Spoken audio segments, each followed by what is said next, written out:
बरसों पुरानी घटना है। मुझे आज भी याद है। संभवतः 3 दशक बीत गए होंगे।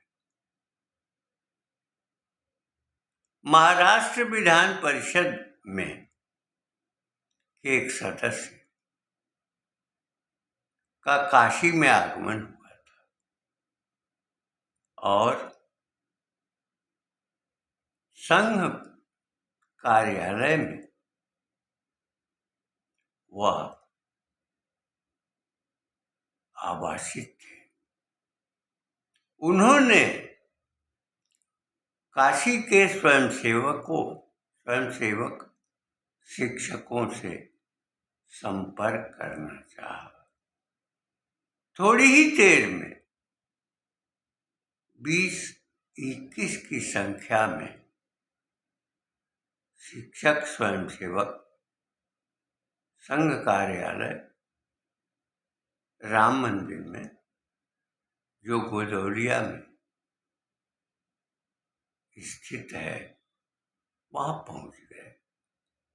उन्होंने एक प्रश्न सामने रखा, सबके सामने रखा कि आपका कहीं अन्यत्र जाने का टिकट कंफर्म हो गया है और वहां जाना आवश्यक है। इस नाते आपने यह धन खर्च किया, लेकिन जब आप निकलेंगे तो रास्ते में किसी की दुर्घटना में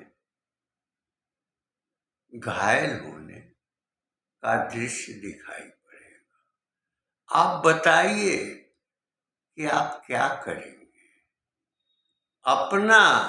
अपनी यात्रा स्थगित करेंगे या वो घायल दुर्घटना में व्यक्ति की कोई सहायता करेंगे?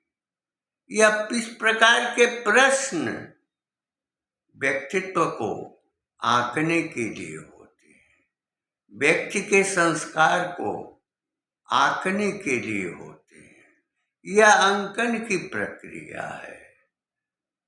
जो आंकने वाला, परीक्षण करने वाला व्यक्ति इतना गुणी होता है, इतना विशेषज्ञ होता है कि वह संस्कारों की पहचान कर लेता है। यह प्रश्न बहुत ही पेचीदा था। अध्यापक जो स्वयंसेवक थे, वे एक दूसरे की ओर देखने लगे। कुछ सूझ नहीं रहा था कि यात्रा स्थगित करनी है या उसकी सहायता करनी है। जो दुर्घटनाग्रस्त हुआ था, उसके बच्चे होंगे, वह उसको खोजते होंगे, उसकी पत्नी होगी, उसकी आवश्यकता का अनुभव करना होगा।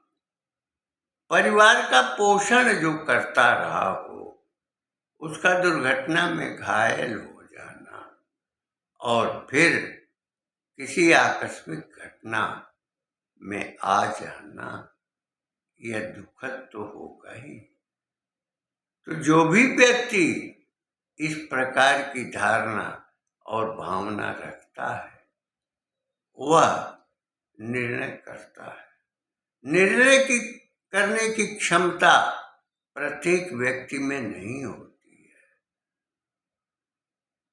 आगे और पीछे चलने, सोचने और विचारने की प्रकृति का विस्तार रहता है, लेकिन जो अचानक निर्णय कर लेते हैं,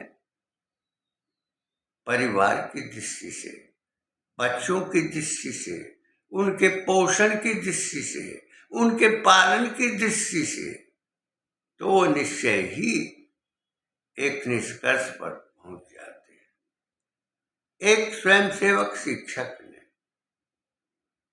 उत्तर दिया, उनको बताया कि मैं यात्रा स्थगित कर दूंगा और उसको अस्पताल ले जाऊंगा, उसकी दवा और शुश्रूषा भी यथासंभव करने का प्रयास करूंगा, उसके परिवारों को सूचना भी दूंगा जिसकी सेवा और सहायता के लिए वे उपलब्ध होंगे।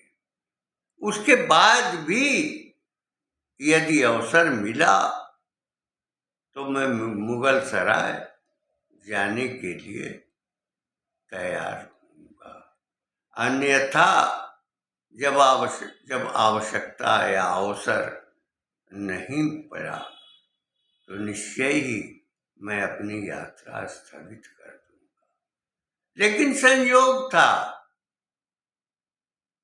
कि ट्रेन विलंब से आ रही थी और यह सूचना उसे प्राप्त हो गई किसी प्रकार से, किसी माध्यम से, और वह अस्पताल में उसे दाखिला कराकर आवश्यक चिकित्सकीय सुविधाएं देकर और उसके परिवार को सूचित करके वह चला गया। और जो नर्सें थी, जो डॉक्टर थे, उनके हवाले उस घायल व्यक्ति को, बुरी तरह से घायल व्यक्ति को उन्हें समर्पित करते हुए आग्रह पूर्वक, निवेदन पूर्वक वह अपने गंतव्य की ओर चल पड़ा और मुगल सराय पहुंच गया तो ट्रेन सीटी बजा रही थी। किसी प्रकार दौड़ करके उसके भीतर घुस गया। दोनों कार्य उसके पूरे हुए, लेकिन संकल्प साधना यह थी कि मैं यात्रा स्थगित कर दूंगा, जो टिकट में व्यय हुआ है उसको मैं छोड़ दूंगा। लेकिन दोनों उसके कार्य संपादित हो गए। यह संयोग था, भाग्य था या पुरुषार्थ था, इस पर आप स्वयं विचार करेंगे। आपके ऊपर मैं इस विषय के लिए निर्भर करता हूँ, किंतु संघ का यही उद्देश्य है और यही सेवा है और यही त्याग है, यही तप है और यही आत्मबल है, जिससे जो सनातन भारत है, सनातन भारत आज भी विविध आक्रांताओं की चपेट में आकर के भी अपनी संस्कृति को बचाए हुए है। संस्कृति से राष्ट्र बनता है, राष्ट्र की आत्मा संस्कृति होती है और देश की आत्मा प्राण भी राष्ट्र होता है। जहाँ राष्ट्र नहीं होता है वह देश मरता है और मिट जाता है। राष्ट्र का जीवंत रहना उतना ही आवश्यक है जितना देह के लिए प्राण का होना आवश्यक होता है। प्राण रहित देह शव होती है और शव को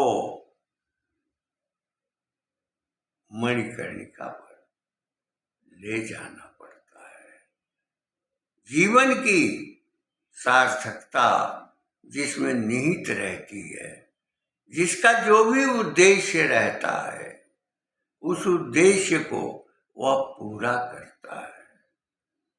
स्वयंसेवक स्वयं निर्णय और विचार करता है। संघ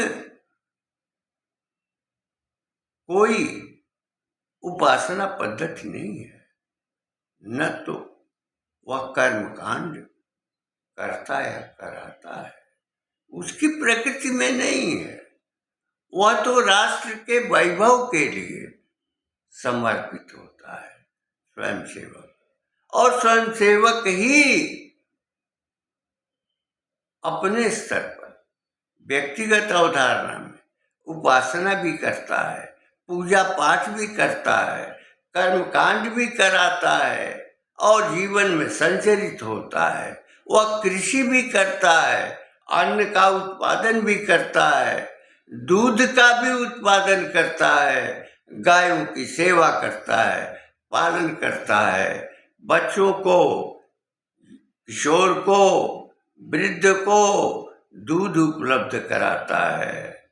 माँ का दूध केवल 1 वर्ष तक ही काम करता है, किंतु ग्वाले का दूध तो जीवन पर्यंत काम आता है।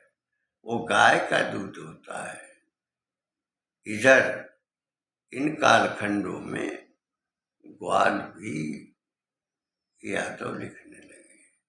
भगवान कृष्ण का पालन ग्वाल परिवार में हुआ था, लेकिन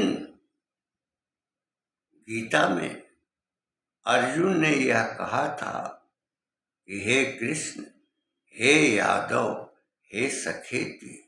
इस नाते यादव शब्द तो ग्वालों ने, अहीरों ने अपना लिया, लेकिन जो भगवान कृष्ण की सनातन प्रकृति संस्कार था, उससे वो सदैव विलग रहे, विमुख रहे और राष्ट्र को क्षति भी पहुंचाई। उन्होंने जातीयता का बीज भी बोया। जवाहरलाल नेहरू नामधारी पंडित थे, एक्सटेंटल थे। उन्होंने भी प्रारंभ में जातियों को उद्भावित किया था और सत्ता के लिए जातियों के भीतर मोह पैदा किया था। जातियां तो नहीं होती है, तो वर्ण होते हैं, कर्म के आधार पर होते हैं, और कहीं कर्म के आधार पर अगर जातियां रही हों तो उनमें वो वर्ण का ही भाव रहता है। लेकिन इसका प्रारंभ कथित पंडित ने किया, अकथित आजाद भारत में किया। उसके बाद समाजवादियों ने भी किया, कम्युनिस्टों ने भी किया, जातीय उन्माद फैलाया और देश को, राष्ट्र को अशांत किया, राष्ट्र के भीतर वेदना पैदा की और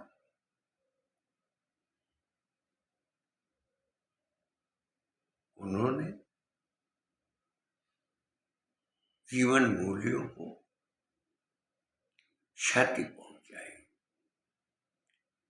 विविध देशों, यूरोपीय देशों के संस्कार को वो लाना चाहते थे, लेकिन यह भारत है, उसका उन्हें यह बोध नहीं हुआ।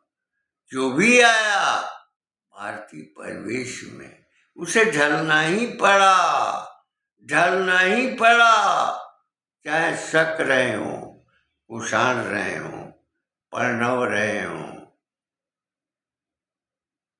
किंतु मुसलमान नहीं ढल पाए। वेदना यहीं से होती है, लेकिन जो मूल हैं उनके भीतर यह वेदना तो रहती है, राष्ट्र भाव की। उनमें भी जातियां हैं, इस नाते वो एकत्व की दृष्टि से अपनी दिशाएं सोचते हैं, लेकिन वह भी सनातन प्रकृति की ओर कुछ मुड़ते चलते हुए दिखाई पड़ते हैं। अपनी वाणी को विराम देते हुए मैं यह कहना चाहूंगा कि जो भी व्यक्ति जो कर्म करता है उसका परिणाम सामने आता है इसी जीवन में। अगर नहीं आता है तो वह प्रारब्ध बन जाता है अगले जीवन के लिए।